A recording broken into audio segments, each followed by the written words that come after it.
Ladies and gentlemen, as I want you to sit and listen to me carefully. What had happened to my son and I is totally unfair in Georgetown, Guyana. My son was locked up approximately 10 months and beaten by police officer at Timeri, naked. Didn't even take him to the hospital. The order came from the security minister. Mr. Ramjatana called to him when I talked to him. He says investigator told him, my son pled guilty, I'm still waiting for the paper. He cannot produce it. I wrote to Mr. Nagamoto and then President Mr. David Granger, which I have replied from the two of them. Mr. Moses, by trying to be insultive, he is second in command. And I said, God, I lift the letter. If you are God and he is second in command, then the devil have no place in hell. And then I read Mr. David Granger. He said, hand it to the security minister. But they have children. My son was beaten, 10 months in prison. How you all would feel to know you didn't do a crime but was wrongfully in prison when judges or magistrates taking side for politicians. Tell me, any other man in another country, the government would have collapsed.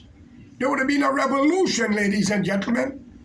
In Fallujah, a vendor selling fruits bring down a government. In Iraq, Iran government was collapsing because of human rights violation, and many other African countries and Latin and South America countries. Ladies and gentlemen, we was railroaded by boat race because of corrupt politicians and corrupt businessmen.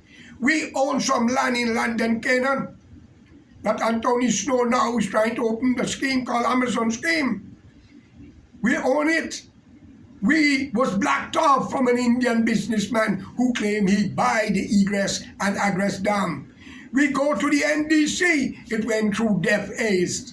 We come to the housing, whatever, we still can't get it. We have to build our own road to go in when we were there over 30 years before Mr. the businessman. Is that fair? Then my son was on a show where a woman called in and said she sent him 100 US Canadian dollars, and a woman pretended to be working with him to go to collect it. Good thing he called, he stopped it. I forgive the woman from the East Coast. And we were threatened all the way through. The case was tried on the East Coast. My son, we spent tremendous money with lawyers. What would you all do, being an Indian and black going through that?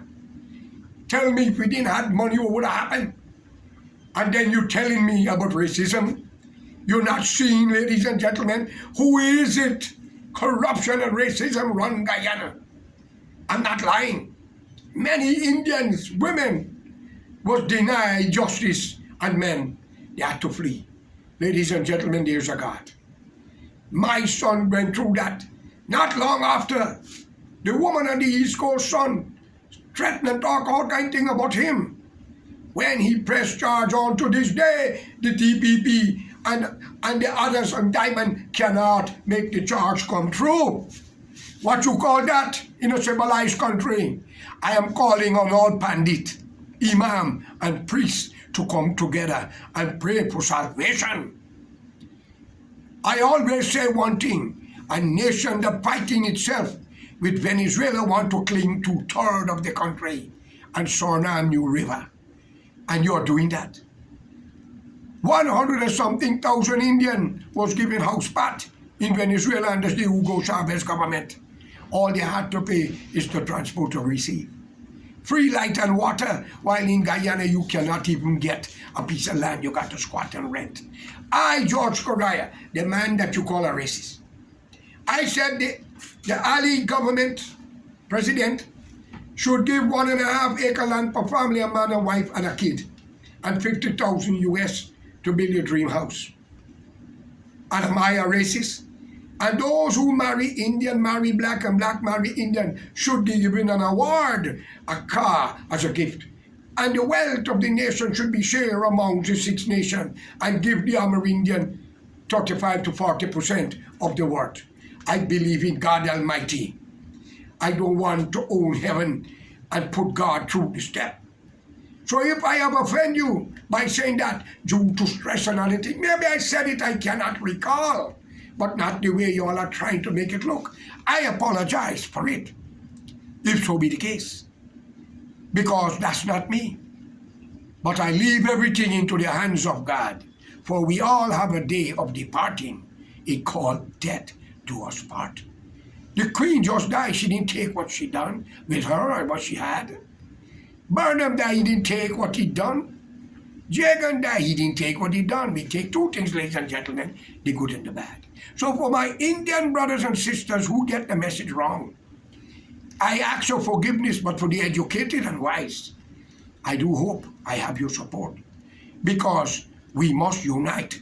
Guyana belongs to all of us, not just a few of us. And I wish the Ali presidency all the best, because he's trying, but yet he's being ridiculed and called the Putin government.